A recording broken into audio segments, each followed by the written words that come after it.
जंगल में हर तरफ खुशी का माहौल रहता। सारे पक्षी राजा की बात और उनके अच्छे असूलों पर अमल करते और खुशी खुशी रहते, जिससे ना किसी में लड़ाई होती और मज़े से रहते। कालू, हम तो कब से उड़ रहे हैं। मैं तो कहती हूँ इस जंगल में अपना घर बना लेते हैं। देखो ये जंगल कितना हरा भरा है और पक्षी भी बहुत कम है। हमें रहने में कोई मसला नहीं होगा। हाँ गौरी, कह तो तुम ठीक रही हो।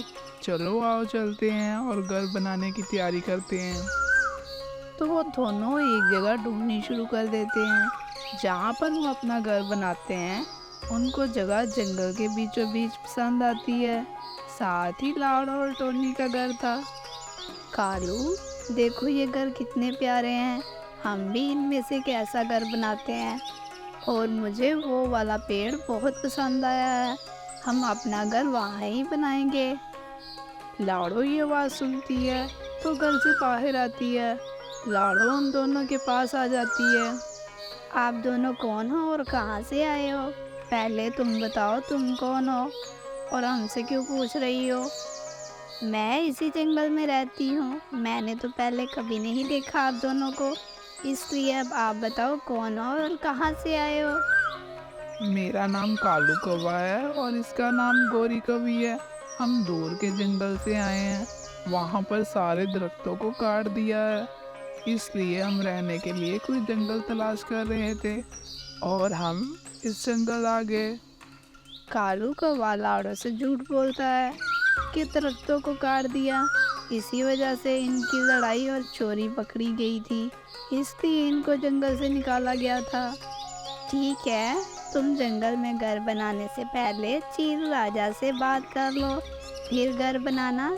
क्योंकि चील राजा हमारे बड़े मुखिया हैं, हम सब उनकी बात मानते हैं। तो वो तुम्हारे चील राजा हमें कहाँ मिलेंगे, ये तो बताओ। चलो आओ, मैं तुम्हें उनके पास ले जाती हूँ। तो लाड़ो उन दोनों को साथ लेकर चील राजा के पास चले जाती है। राजा जी, ये दूर के किसी जंगल से आए हैं रहने के लिए और कह रहे हैं इनके जंगल में पेड़ों को काट दिया है, इसीलिए ये इसी जंगल में रहने के लिए आए हैं। अच्छा, तो तुम यहाँ रहने के लिए आए हो। तुम यहाँ रह सकते हो, मगर इस जंगल में रहने के लिए कुछ कानून और असूल हैं। तुम्हें उनको मानना होगा, वरना तुम्हें जंगल से बेदखल कर दिया जाएगा। तुम्हें मिलजुल कर रहना होगा और मुश्किल में अपने दोस्तों का साथ देना होगा। अगर चोरी करते पकड़े गए तो पार काट दिए जाएंगे। तो पार काट दिए जाएंगे, ये कौन सा असूल हुआ? फिर तो बेचारा कभी उड़ ही नहीं पाएगा। हाँ, बिल्कुल सही सुना। अब जाओ और जाकर अपना घर बना लो। मेरे सैनिक तुम्हारी मदद करेंगे।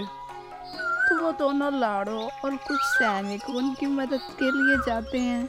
कुछ ही देर में एक नया घर बन जाता है और वो अपने घर चले जाते हैं। कालू, इस जंगल के असूल तो बहुत सख्त हैं। हम तो यहाँ पर चोरी भी नहीं कर सकते। जिस मकसद से आए थे वो तो पूरा ही नहीं होने वाला। अब हम क्या करेंगे? गोरी, आहिस्ता आवाज में बात करो। अगर किसी ने सुन लिया तो अभी के अभी जंगल से निकाल देंगे। हमें सोच समझ कर रहना होगा और चोरी भी सोच समझ कर ही करनी होगी। अगले दिन टोनी लाड़ो के घर जाती है। लाड़ो, मैंने कल देखा सैनिक यहाँ पर एक नया घर बना रहे थे। जंगल में क्या कोई आया है? हाँ टोनी, दो कौवे आए हैं, एक कौवा और कवि है। एक का नाम कालू है और दूसरी का नाम गौरी कवि है। उनके जंगल में सब पेड़ों को काट दिया था, इसीलिए वो रहने के लिए आए हैं यहाँ पर। अब वो इधर ही रहेंगे हमारे पड़ोस में। अच्छा, तो राजा जी ने रहने के लिए जगह दे दी?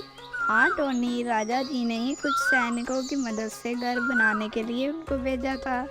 राजा जी मान गए हैं। रात के वक्त दोनों लड़ना शुरू कर देते हैं। सुबह तुम भोजन तलाश करोगे। इसी बात पर लड़ाई होती रहती है। ऐसे ही 2-3 दिन होता रहता है।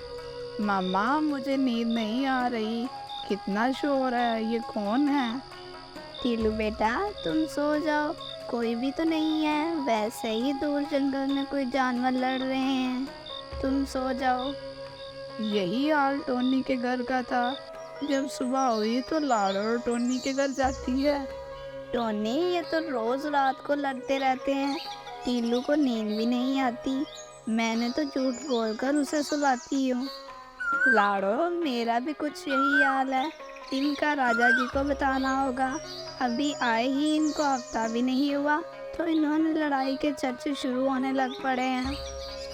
तो वो दोनों राजा जी के पास जाती हैं और उनको सारी बात बताती हैं। राजा इनके साथ एक सैनिक को भेजता है और वो सैनिक इनके घर जाता है और कहता है, तुम दोनों को राजा जी ने बुलाया है, चलो मेरे साथ चलो। हमने कोई चोरी नहीं की, फिर राजा जी ने क्यों बुलाया है? गौरी, क्या बात कर रही हो? उनको कोई काम होगा इसीलिए बुलाया होगा। चलो आओ चलते हैं। तो वो दोनों राजा के पास जाते हैं। तुम दोनों के खिलाफ एक शिकायत आई है। तुम दोनों रोज रात को ऊंची आवाज में लड़ाई करते हो और दूसरे पक्षियों को परेशान करते हो। अगर फिर से ऐसा हुआ तो तुम दोनों को जंगल से निकाल दिया जाएगा और आज रात को एक सैनिक तुम्हारे घर के बाहर ही रहेगा। अगर उसने फिर लड़ाई होते हुए देखी तो मुझसे बुरा कोई नहीं होगा। चलो अब जाओ यहाँ से। फिर वो वापस अपने घर आ जाते हैं और सैनिक भी जो उनके घर के बाहर रहता है।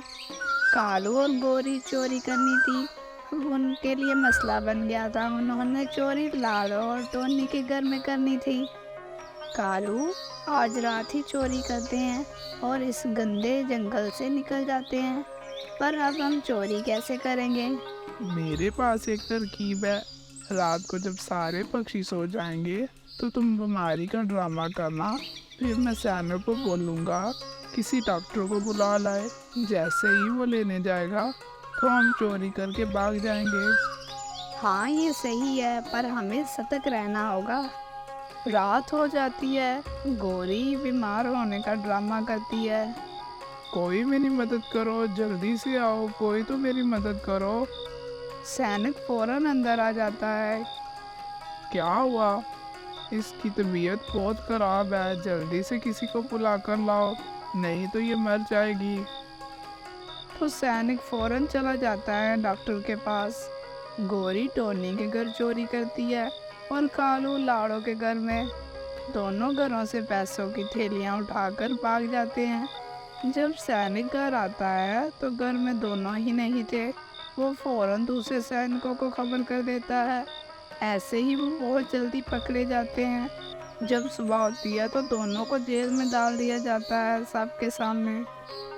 मैंने तुम दोनों से पहले ही कहा था, अगर चोरी की तो पार काट दिए जाएंगे।